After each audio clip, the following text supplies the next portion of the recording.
So, first of all, why am I talking about this?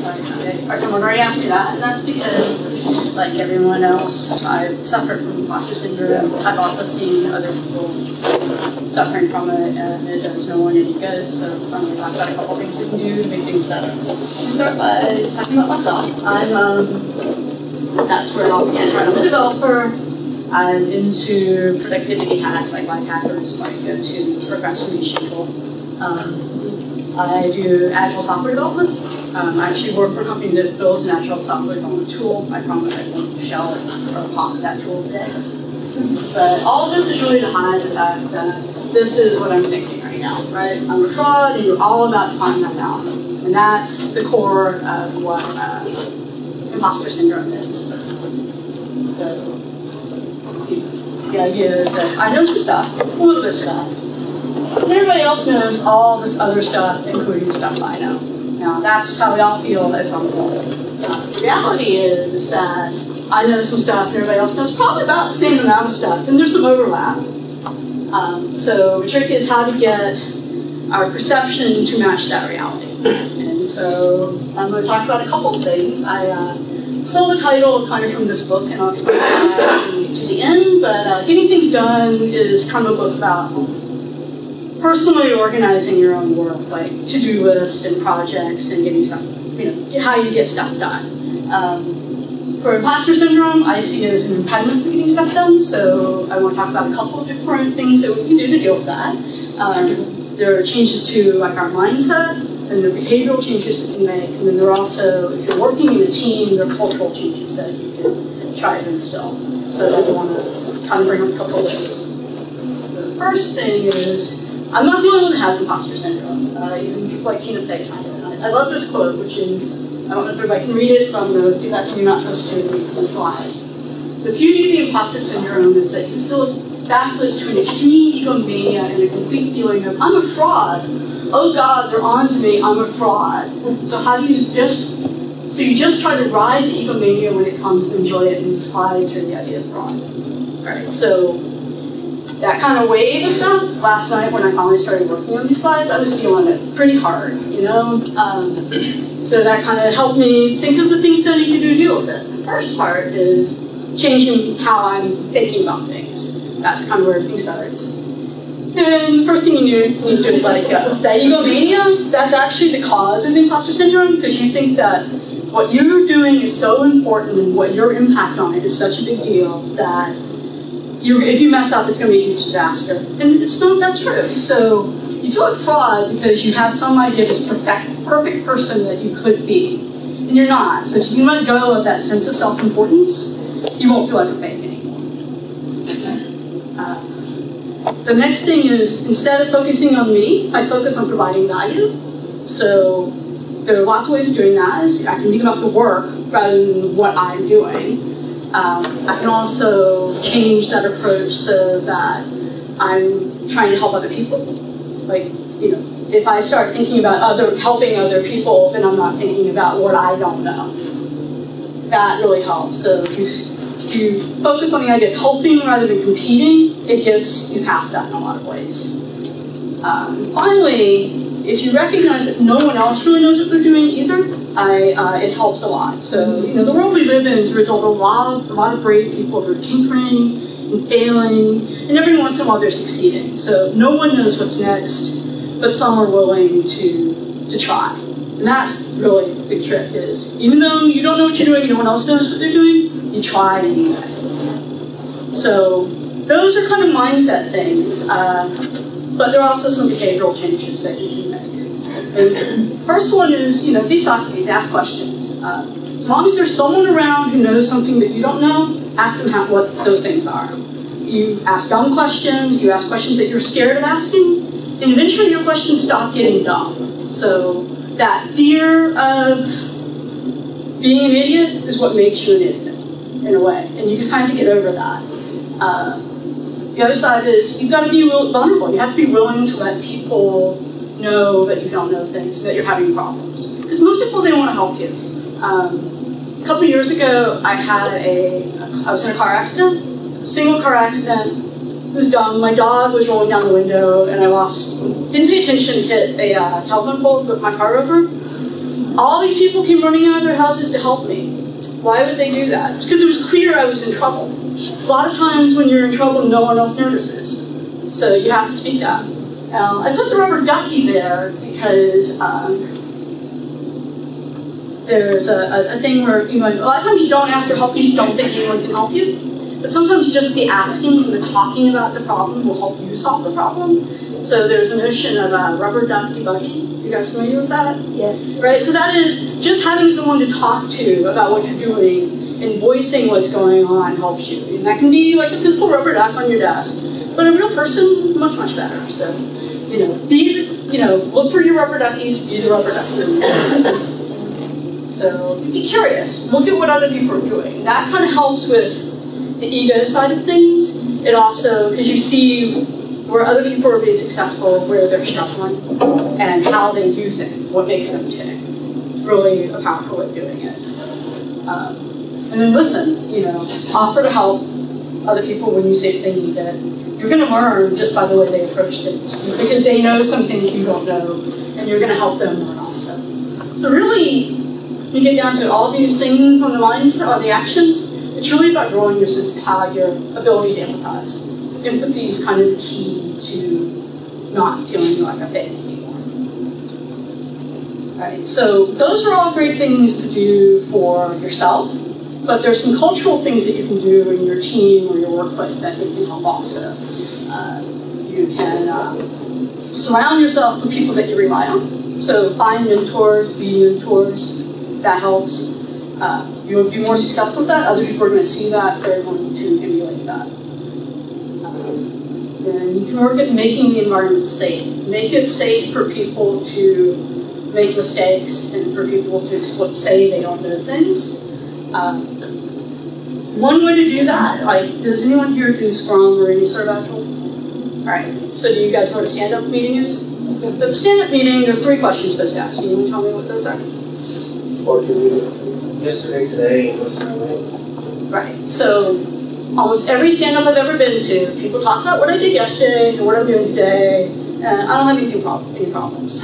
Or they don't even bother with the 3rd question. That 3rd question is the most important question in the meeting, because that's the only time people might even know that you're doing something that they can help you with, or you're having a problem.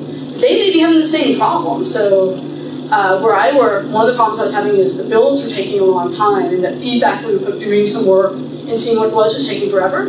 If I didn't speak up about that, we would have never done anything to fix that. And that was affecting everyone. So make those obstacles visible, and then make sure that work's being done to work on those obstacles. So once you have a list of those obstacles, commit some time to doing stuff towards it.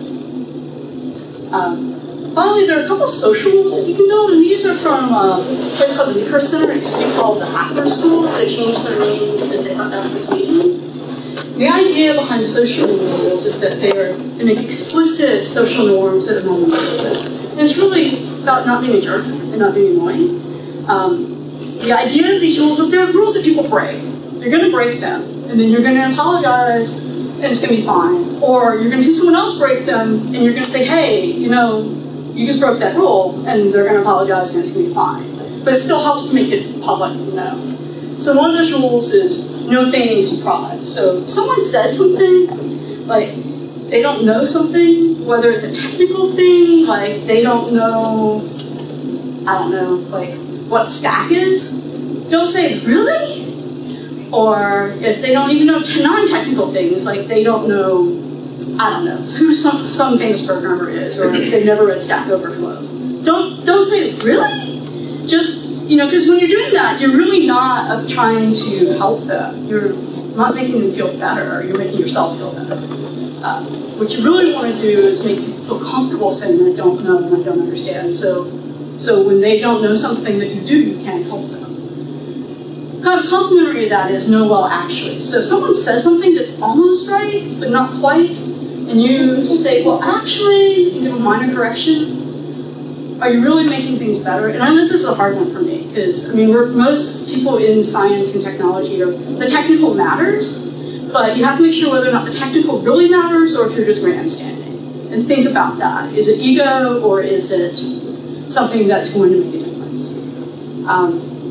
Also, no backseat driving. So you want to help others, but when you do offer help, you need to fully engage. You don't need to just like lob some suggestions from across the room and walk out. So you engage and you stay with it. You don't just butt in sporadically here and there, because that doesn't really help.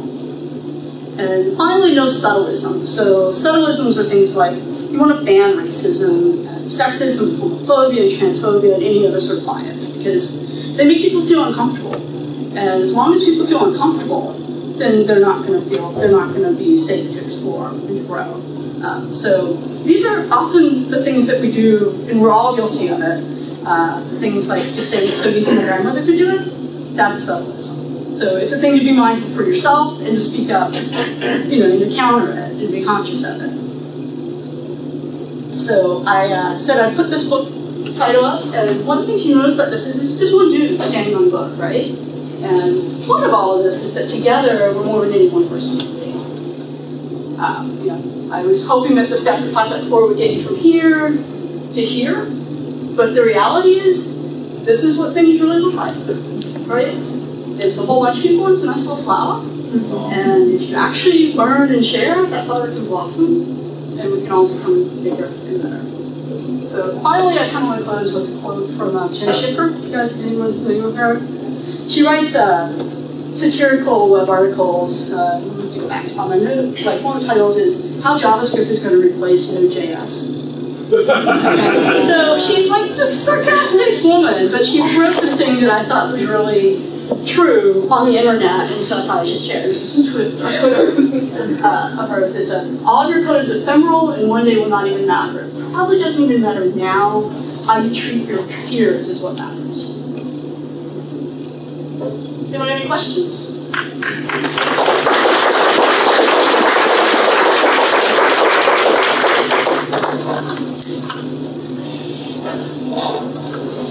All right. Yes. So one thing I noticed with students is that I teach is sometimes they'll express something sexist or racist, and they don't really know that they're being sexist or racist because they don't have self-awareness. It's been a challenge for me to think about, well, how can I make them self-aware of like how someone else can see this? And do you have any ideas about how do you even begin to like when it happens, how do you address it when it happens? It's a really good question. I wish I had a good answer for that, because I think a lot of it's contextual. I think that being explicit at the beginning, like when the semester starts, that those aren't things that are acceptable helps, so that when it does happen, you can say that just happened and move on. I mean, because you don't want to shame someone, that doesn't really accomplish anything. But some of it is at the beginning, making it clear, giving some examples of things that aren't okay. I think it helps. Does anyone else have any ideas like that? I see lots of hands now. There's a really great TED Talk from this awesome hip hop DJ, Jason. It's called. I can't remember what it's called, but it's like basically fellow racism in your teeth. So it's kind of like he talks about how we should all be like please let me know if I have broccoli in my teeth instead of I don't have broccoli in my teeth. Like we should all be like, oh, no, I don't. I'm not racist. So it's a really great way of just kind of like taking some of the sting out. Yeah. That's cool. Yeah. Jason. If we all adopt that attitude. I think one of the things that's really important is learning how to treat other people. Yeah, one of the things that's really important is learning how to treat other people takes practice. Put them in front of people. In the classroom setting, I mean, like the future workforce is that flower, right? Like you can find all the stuff inside those circles on the internet at this point, but really like learning how people interface with each other. I mean, that's the next generation job skill at the moment, And if somebody says something racist and you can see it on their face, when it's to an email or to a group of people empty in a room, you can't really tell. I do have a comment, if you have time for it. So, I'm not good at these whole subtle thing, but I learned this from a website. A phrase that people use is, you're better than that. And it's not putting someone down and saying, you just said something was wrong. It's less shaming and more, I expect more and I know that you can do that. I like that. So I don't know how to make that subtle because that's not my thing. Which I'm still learning. But yeah, just that phrase. I learned that, I think, from looking at a site that happens to be about domestic violence. And I know there's a talk coming up about that. So, In 5 minutes. yeah. Very nice. Does anybody else have anything? Yes. So like the one kind of other thing I was thinking with the start presentation, because I'm sort of like the only junior programmer on a team of like everyone else is senior engineer, right? So like I'm usually the one asking the questions, right? Or I'm most likely to be like, I'm having trouble with this, can you help me with it? And I realized there was a point about like some months ago where like I got stuck on something was like, I don't understand, and then my immediate thing was to turn to the person next to me and be like, hey, I don't understand this. And I was like, that's a bad habit, right? Because I haven't yet like done my due diligence to see like go dig around for the answer. So I was trying to think of like, how do I balance that? And the rule I came up with recently was like, if I go to someone and say, I need help with this, I should have already had at least 3 things that I tried. Like I should have at least a 30-second story of like, I hit this problem, I tried this, I tried this, I tried that, I found this, and now I still am not getting through this obstacle, right? But if it's like, oh, this is stuck, I don't know what to do. Like, then that's the point where I should still be digging and coming up with like ideas of what I would try. So it keeps me from being over-reliant upon other people. That's a fair point. You don't want to go too far. I love the submission. Yeah. We are out of time. Sorry. All right. Thank you, everybody.